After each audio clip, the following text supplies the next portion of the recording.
विद्यार्थी मित्रांनो, सह्याद्री ट्युटोरियल्स मध्ये तुमचं स्वागत आहे. Viva series. आपल्या केमिस्ट्रीच्या पेपरमध्ये 30-40 प्रश्न असे असतात, की तुम्ही बघितल्या तुम्हाला त्याचं उत्तर कळू शकतंय. 6-7 सेकंद खूप झाले. मग मला सांगा, जर असे प्रश्न तुम्हाला मी एकत्र दिले तर?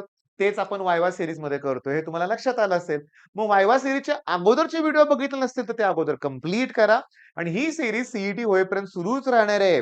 किती व्हिडिओ होतील मी सांगू शकत नाही. मग चॅनलवर नवीन असाल तर चॅनलला सबस्क्राईब करा. हा व्हिडिओ जास्तीत जास्त तुमच्या चांगल्या मित्रांबरोबर शेअर करा. ओके.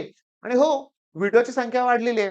आपण बघितलंय मी 10-12 व्हिडिओ डेली टाकत होतो. नोटिफिकेशन येणारच नाहीये. मग आपला WhatsApp ग्रुप जॉइन करा. आम्ही या ग्रुपवर काय करतोय, व्हिडिओ अपलोड झाला की त्याची लिंक शेअर करतोय म्हणजे तुमच्यापर्यंत तो व्हिडिओ पोहोचतोय. टेलिग्राम ॲप्लिकेशन आहे, टेलिग्राम नाहीये. ॲप्लिकेशन पहिला आपलं डाउनलोड करा. त्याच्यात आपला रँकर्स कोर्स जो आहे ना, सध्याचा हॉट फेव्हरेट कोर्स आहे म्हणूया आपण. त्याची 2100 किंमत आहे. तुम्ही बघा तो कोर्स नक्की परचेस करा. ओके. सीईटी चांगला स्कोर आणायचाच आहे. चला मी ते फॉर्म्युला लिहितो तुमच्यासाठी. बघा मी काय लिहितोय. त्याची साईज कमी करतो. ओके. बघा. मी इथं फॉर्म्युला लिहिणार आहे. Mass of metal deposited. Mass of metal deposited. मग याचा फॉर्म्युला काय सांगा? IT upon 96500 into mole ratio. Okay. आणि इंटू मोलार मास. टॉपिकचं नाव मला सांगा. ओके. टॉपिकचं नाव सांगा मला, लक्षात घ्या. टॉपिकचं नाव काय? इलेक्ट्रोकेमिस्ट्री. टॉपिकचं नाव काय सांगा इथं? इलेक्ट्रोकेमिस्ट्री. बरोबर आहे. बोर्डच्या एक्झाम मध्ये या टाइपची प्रॅक्टिस केली असेल न्यूमेरिकल्स मध्ये. म्हणजे एखादं न्यूमेरिकल तुम्हाला जर दिलं, तर तुम्ही पहिल्यांदा त्याचा मोल रेशो काढणार, मोलार मास दिलेला असणार आहे. त्याच्यानंतर टाईम दिला असणार आहे. ओके. मग तुम्ही मास ऑफ मेटल डिपॉझिट काढणार आहे. बरोबर आहे. पण सीईटी साठी तसं करून चालेल का? नाही चालणार. मग शॉर्टकट्स. आता शॉर्टकट मी तुम्हाला देत जातो, लक्षात घ्या. मला सांगा, पहिल्यांदा मी इथं काय लिहितोय समजून घेण्याचा प्रयत्न करा. मी इथं Ag प्लस लिहिलंय. ओके. सिल्वर. सिल्वर आयन आहे तो, बरोबर आहे. पॉझिटिव्ह चार्ज आहे. मग मी त्याच्यासाठी 1 इलेक्ट्रॉन, 1 मोल ऑफ इलेक्ट्रॉन एवढा क्वांटिटी ऑफ इलेक्ट्रिसिटी सप्लाय करणार. हे जे लिहिलंय ना 1 मोल ऑफ इलेक्ट्रॉन, सांगतो, इथं लिहितो, इकडं लिहितो. हे 1 मोल ऑफ इलेक्ट्रॉन आहेत ना, म्हणजे 96500 कुलोम असतात. म्हणजेच 1 फॅरॅड. 1 फॅरॅड असतात, लक्षात घ्या. बरं. आता जेव्हा हे याला मी एवढी क्वांटिटी दिल्यानंतर 1 मोल सिल्वर डिपॉझिट होणार. याचा अर्थ मला एक रिलेशन मिळालं, की जर मी 1 फॅराडे एवढी क्वांटिटी ऑफ इलेक्ट्रिसिटी त्या सोल्युशन मधून पास केली, तर तिथं 108 ग्रॅम सिल्वर डिपॉझिट होणार. म्हणजे मास ऑफ द मेटल मला डायरेक्टली या रिलेशनवरून कळालं. ओके. याचा अर्थ जर मी 96500 कुलोम एवढं जर सप्लाय केलं, तर 108 ग्रॅम डिपॉझिट होणार. मग या वायवा सीरीज मध्ये आपल्याला शॉर्टकट बघायचे आहेत आता. शॉर्टकट मी तुम्हाला सांगतो, शॉर्टकट. ओके. पण कसं आहे बघा, मी तुम्हाला सांगतो. मी तुम्हाला जर विचारलं 193 कुलोम्बला किती ग्रॅम? आता हे 193च का आलं? मी तुम्हाला सांगतो. चला या 193 ला पहिल्यांदा 5 न मल्टिप्लाय करूया आपण. 5 त्रिक 15 मराठी. ओके. 9 5 45 आणि 1 46. 5 एके 5 आणि 4 9. किती आलं बघा? 965. इथं किती आहे बघा? 965. म्हणजे मी याला 500 न डिव्हाईड केलं की हा नंबर मिळतोय. नुसतं 5 नाही, 500 न डिव्हाईड केलंय. मग याला बी 500 ने डिव्हाईड करा. मग 108 ला बघा, 108 ला 500 ने डिव्हाईड केलं तर आन्सर 0.2 येणार आहे.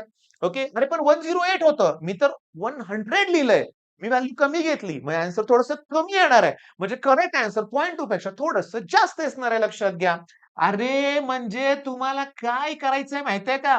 तुम्हाला फक्त मेटल कुठला आहे ते न्यूमेरिकल मध्ये वाचायचंय. बाकीच्या गोष्टी फिक्स असतात, लक्षात घ्या. घेऊया का दुसरं मेटल? चला दुसरं मेटल घेऊया आपण. आता दुसरं मेटल घेऊया आपण ॲल्युमिनियम. आणि 3 प्लस एवढा चार्ज असतो. मग त्याला 3 मोल ऑफ इलेक्ट्रॉन लागणार. आणि किती ॲल्युमिनियम डिपॉझिट होणार? किती? कळायला पाहिजे ना ते पण तुम्हाला. 27 ग्रॅम. म्हणजे मी 3 फॅराडे एवढी क्वांटिटी ऑफ इलेक्ट्रिसिटी सप्लाय केलं, की 30 ग्रॅम ॲल्युमिनियम डिपॉझिट होणार. तर काय करा, की आपल्या रँकर्स कोर्समध्ये, ओके, रँकर्स कोर्समध्ये केमिस्ट्रीच्या फोल्डरमध्ये 12th केमिस्ट्रीमध्ये इलेक्ट्रोकेमिस्ट्री आणि 30 मिनिटानंतरचा व्हिडिओ बघा, तुम्हाला हा पॉइंट दिसेल. मी काय म्हणतो, सगळाच व्हिडिओ बघा ना इलेक्ट्रोकेमिस्ट्री. करायचं तर आहेच ना. करायचं तर आहेच ना कंप्लीट. आज ना उद्या करायचंय ना कंप्लीट. मग सगळा व्हिडिओ बघायला काय हरकत आहे? करायचं तर आहेच लक्षात घ्या. पण इथे बघा मी बऱ्यापैकी त्याचाच मी एक पार्ट इथं एक्सप्लेन करतोय. ते नंतर बघून घ्या बरं का. मग आता सीईटी सारख्या परीक्षेत प्रश्न काय असणार आहेत, की मग जर 1 फॅराडे एवढी क्वांटिटी ऑफ इलेक्ट्रिसिटी सप्लाय केली, तर किती ग्रॅम अॅल्युमिनियम डिपॉझिट होईल? 3 ला 3 ने डिव्हाईड करा 1 ह्याला 3 ने डिव्हाईड करा. 9 ग्रॅम येणार. 9 ग्रॅम. कळालं तुम्हाला? 1 फॅराडेला 9 ग्रॅम येणार आहे. पण थांबा की 1 मिनिटं. 1 फॅराडे म्हणजे किती रे? 96500 कूलॉम्बला 9 ग्रॅम डिपॉझिट होणार. 9 ग्रॅम डिपॉझिट होणार. मग हे रिलेशन फिक्स आहे. मग तुम्हाला जर दिलं काय म्हणतील ते, की 5 अँपिअर करंट 1 तासासाठी, तर एका तासात सेकंद किती? 3600. तर किती ग्रॅम डिपॉझिट होईल? मग त्यावेळेस कसं करायचं माहिती आहे का? ह्याला एक्स ग्रॅम म्हणायचं. एक्स ग्रॅम डिपॉझिट होईल चला. मग एक्सला डिव्हाईड करा 9 न आणि 5 इंटू 3600 ला डिव्हाईड करा 96500 न. हे इकडे जाऊ दे. सोडवा. सॉल्व्ह करा. आन्सर मिळेल तुम्हाला.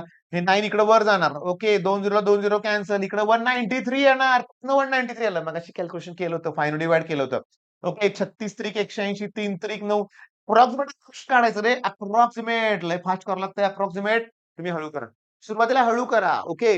चला अजून मी तुम्हाला सांगतो आता हे जे मेटल मी तुमचं घेतलं 2 मेटल आहेत. पण असे भरपूर मेटल आहेत. Na+, Ca2+. ओके. ह्याला 1 मोल ऑफ इलेक्ट्रॉन लागणार. मग 23 ग्रॅम डिपॉझिट होणार. ह्याला 2 मोल लागणार. 40 ग्रॅम डिपॉझिट होणार. ऑक्सिजनचं काय? ऑक्सिजनवर तर 2 मायनस चार्ज असतो. ओके. मी असे 2 ऑक्सिजन घेतो. म्हणजे मला इथं O2 मिळेल. दोन्हीकडचे चार्जेस इक्वल करायचे आहेत. म्हणजे इकडे मला 4 मोल ऑफ इलेक्ट्रॉन मिळेल. ओके. मग याचा अर्थ मी 4 फॅरेडे एवढी क्वांटिटी ऑफ इलेक्ट्रिसिटी पास केली एखाद्या सोल्युशनमध्ये, तर माझ्याकडं 32 ग्रॅम एवढा ऑक्सिजन इव्हॉल्व होणार आहे. गॅस आहे तो. मग त्याचा जो व्हॉल्यूम असणार आहे 1 मोल आहे तो म्हणजे 22.4 लिटर असणार आहे at standard temperature and pressure. मग डोकं वापरा, डोकं वापरा. की 4 फॅरेडेला एवढं. तर मी तुम्हाला सांगतो कसं लॉजिक आहे बघा ऑक्सिजनच्या बाबतीत. 32 ग्रॅम डिपॉझिट होणार किंवा इव्हॉल्व होणार. कधी? 4 फॅरेडे. मग कसं करायचं माहिती आहे का शॉर्टकट? 4 8 32 4 8 जा. म्हणजे तुम्ही जेवढे फॅरेडे सप्लाय करताय त्याला 8 न मल्टिप्लाय करा 8 ग्रॅम. तुम्ही 0.5 फॅरेडे सप्लाय करा. ह्याला 8 न मल्टिप्लाय करा 4 ग्रॅम. मग असं प्रत्येक मेटलचं, प्रत्येक तुम्हाला ना असं रिलेशन लक्षात आलं पाहिजे. मग विथिन सेकंद तुम्ही प्रॉब्लेम सॉल्व्ह करू शकता. Within second. पण त्यासाठी तुम्हाला रँकिंग कोर्स मधला व्हिडिओ कंप्लीट केला पाहिजे. आता अजून एक एलिमेंट तुम्हाला देतो मी. Okay. H2 okay, H2 deposit करायचंय म्हणजे माझ्याकडे H प्लस आयन असणार आहे. हे सगळ्यात सोपं आहे बरं का सांगतो कसं. बघा 2H प्लस साठी 2 मोल ऑफ इलेक्ट्रॉन आणि हायड्रोजन गॅस इव्हॉल्व होणार. हायड्रोजनचं मोलार मास 2 ग्रॅम आहे. इकडे आहे 2 फॅरेडे. काय डोक्यात घुसलं का तुमच्या? जेवढे फॅरेडे तेवढेच ग्रॅम. जेवढे फॅरेडे तेवढेच ग्रॅम. पण इथे सांगू का? आपल्या क्रॅश कोर्समध्ये आपण कसं घेतलंय? एकाच वेळेस 3-3 मेटल दिलेत. तिघांच्या क्वांटिटी ऑफ रेट्स दिलेत. तिघांचं काही डिपॉझिट रेशो काढायचे आहेत. फेव्हरेट क्वेश्चन आहे. रिपीट होणारा क्वेश्चन आहे. पण मी काय म्हणतो ऐका ना. तुम्हाला करायचं काय असतं? तुम्हाला काय करायचं लक्षात घ्या, की तुम्हाला आजच्या वायवा सीरीजमध्ये मी काय शिकवलंय तुम्हाला? Mass of metal deposited. Mass of metal deposited. बरं ठीक आहे. मग इलेक्ट्रोकेमिस्ट्री मधला हा पार्ट जो आहे ना, हे शॉर्टकट का म्हणता येईल? कारण प्रत्येक मेटलची व्हॅलेन्सी फिक्स आहे. त्याचा ॲटॉमिक मास नंबर अॅल्युमिनियमचा 27 तर 27च आहे. 965 ला 5 ने डिव्हाईड केलं की 193च येणार आहे. सगळं फिक्स कॅल्क्युलेशन आहे. परफेक्ट जर एकदा केलं, केमिस्ट्रीतला एक-एक सेकंद माझ्यासाठी महत्वाचा आहे. केमिस्ट्री मधला एक-एक सेकंद माझ्यासाठी दी मोस्ट इम्पोर्टंट आहे. मग कराल ना आज अभ्यास दिलेला? वायवा सीरीज कंप्लीट कराल? मागच्या वायवास कंप्लीट कराल ना तुम्ही लक्षात घ्या. मग रँकर्स कोर्स पण कंप्लीट कराल. All the best.